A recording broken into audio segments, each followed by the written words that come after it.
Good damn morning, Americans. Jericho Green here with you once again, and get your green gear 20% off until Monday. Offer code We Need 4, all caps, the number 4. Green gear, got some new designs there. Check them out. 20% off. Offer code We Need 4, all caps, the number 4, as in we need 4 more years of Trump. Because you see what the alternative is. So tonight, we will see a little bit of the alternative. It is the vice presidential debate. You got the current vice president, Mike Pence, versus Kamala, the Ugandan nightmare Harris, the politician that went horizontal so her career could go vertical.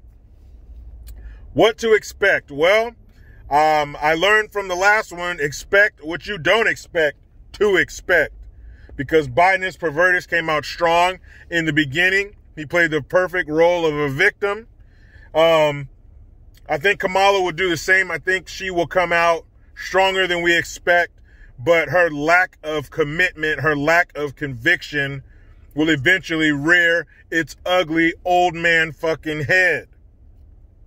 Because she doesn't stand for anything. She's not committed to any beliefs or any cause. She just goes wherever the wind blows her, or wherever she can blow somebody, however that saying goes.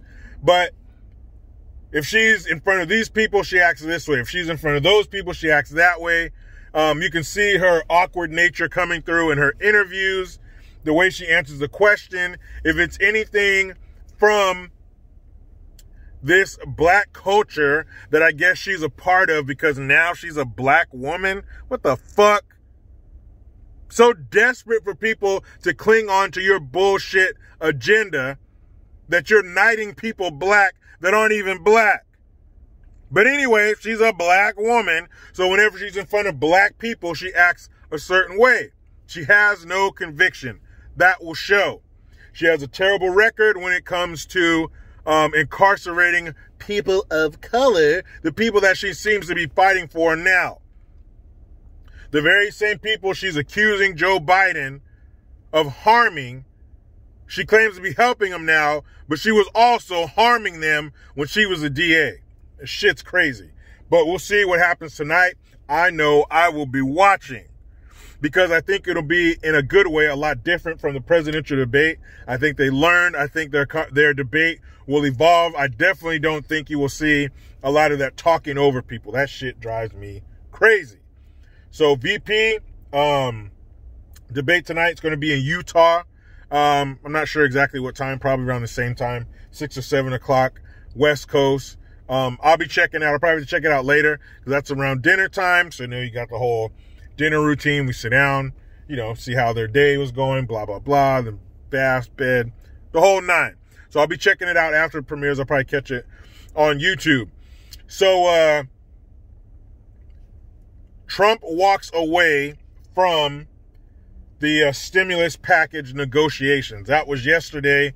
As of today, he's kind of come back to the negotiating table. Not doing the full package, he says, until after the election, but right now helping a few key parts of the country, the parts of our economy, being the people, stimulus checks to them, stimulus money to the airlines, because they're about to lay off, 20,000 people or more? It's either, I think 36,000 people in the airline industry, and then small business loans. Just, a few key issues to take care of right now. But the reason Trump initially walked away from the negotiations is because the Democrats would not put a realistic package in front of the president. He says, I'm ready to sign it, but I can't sign it with all this bullshit in it, like carbon credits and racial sensitivity training and stimulus checks to illegals. Who the fuck is going to sign that? The stimulus package for the American people should be about 3 pages long, and one of those pages is going to be the last one for everybody's signature. So really only 2 pages of shit that needs to be signed off on for the American people to stay afloat. Because you can't take away somebody's livelihood, literally, and then not replace it with something.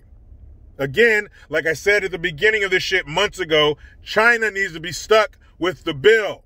This needs to be a situation where we foot the bill for now. Once we get this shit under control, we will be coming to you with an invoice, China, since this came from you. China virus, sweet and sour sniffles, that came from you. That was created by you. You released this plague on the world. So when we get it under control, we will be at your doorstep waiting for payment. That's how it needs to be. They're the one who shit in the world's punch bowl, so they need to replace it, right? Just trying to keep it simple. So the Democrats had all this pork in the stimulus package, and you can't push that shit through and rush something through like that. That's what they wanted. They wanted the president to act out of panic and, here, I'll sign whatever, and stuff it with all this stupid, silly, socialist, racist bullshit. Remember? They're the ones jumping up and down, pointing at everyone else, calling them racist, when they are the ones trying to hide their fucking hoods. So I'm glad the president came back to the negotiation table only for those specific things. Not all that other bullshit. I hope that never gets signed off on. You guys need to go ahead and remove that from the package because that's insulting and it's fucking evil. You don't need that shit. But you know this is the only possible way you could get it through. Also, you hear the mainstream mediocres flipping the fuck out, acting like Trump insulted the American people when he got back to the White House and he said, we can beat the coronavirus. Don't let it control your life. Do not fear it. We can beat it. What's wrong with that? Please tell me a situation where telling someone, don't fear it, you can beat it, it will be okay, is a bad choice. Tell me a situation where that's not a good thing to tell somebody. You can beat it, don't let it control you, you will be fine. Those are all encouraging things to say to anybody in any situation that they might be going through. Copy and paste. You could say those words in the worst situation, the worst of situations. Don't let it control your life. You can beat it. You'll be okay. You could tell that to somebody fighting with a fucking drug addiction. And we all know how serious that is, whether through our own experiences or through those of people we know. What's wrong with that? What's wrong with giving people hope? What's wrong with words of encouragement? Didn't Obama run on that hope and change shit? Hope and change. I hope you're ready to change this country into a fucking racist, dystopian landscape. That's what he meant. What's wrong with a message of hope and encouragement? Nothing. Nothing is wrong with the message. It's who it came from. Remember, Orange Man bad. We are dying of TDS. It is terminal. You can't save them from it. It has already rotted and eroded their minds. They're too far gone. They're hopeless. Trump could come out there with an armful of puppies, squeeze them and say they're so cute, and they will say puppies are not cute. Kill them all just because he said they were. That is disgusting and that is fucked up. And it's a lie. There's nothing wrong with that. He's insulting the American people. What about the people who were sick or who had loved ones who died? Yeah, that's fucked up. But that does not change the fact that those are encouraging words to say to the American people. But no matter what, that's why people are turned off by them. That's why they're so off-putting. That's why people are going to vote for Trump in fucking droves. Because you're insulting us. You're trying to make us as crazy as you are. You're telling me that's not something encouraging to tell people when it is. You're trying to fuck my head up as much as yours is. It's like we're the abused person in an abused relationship.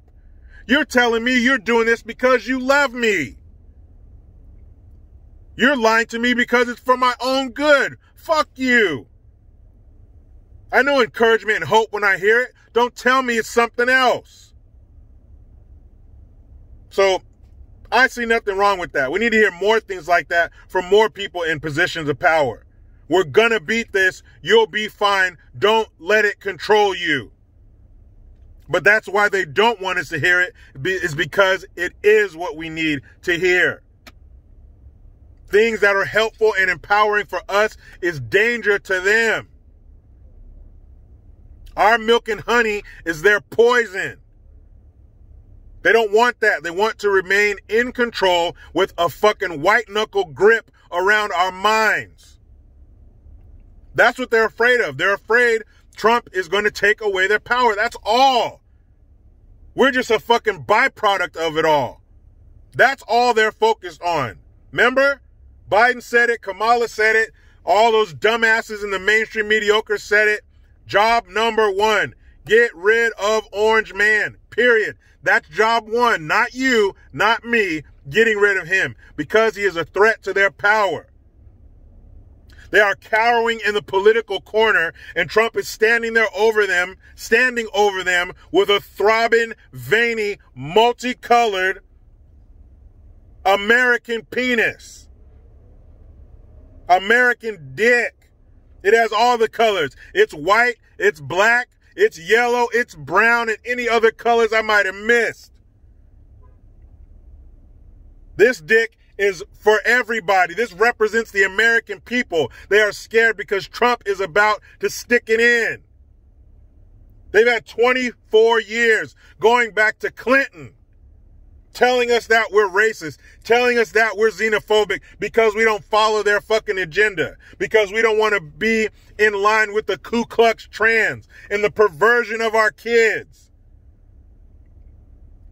That veiny, swollen dick of the American people has been growing for 24 years. And now it is time to put it to use.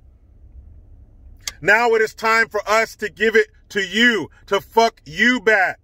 That's why we have Trump, because we're tired of your shit. Don't you guys understand? You created him. You made us put him in the White House. But you don't like our decision because it was our decision and not yours. It did not go through the filter of your bullshit. You just wait till November 3rd. Just wait. The sleeping giant will awake. We're going to be like the guy on the couch in Half-Baked. He only got up once, but the words he said were profound. Fucking believe that? The man comes out, says encouraging words, and it's somehow an insult. Up is down is up. Man, stop that shit. Now let me get back to the rest of my state-mandated meal period. The only good thing California's giving me. But you know how it goes. I try to be done with the left, but they just won't let me. Please subscribe. Hit that notification bell, because every time it rings, a piece of shit liberal cries. Get your Jericho Green notification tone. Link in the description box. Utilize the PayPal link and the Teespring link to get your green gear. I am Jericho Green. Man, I'm out.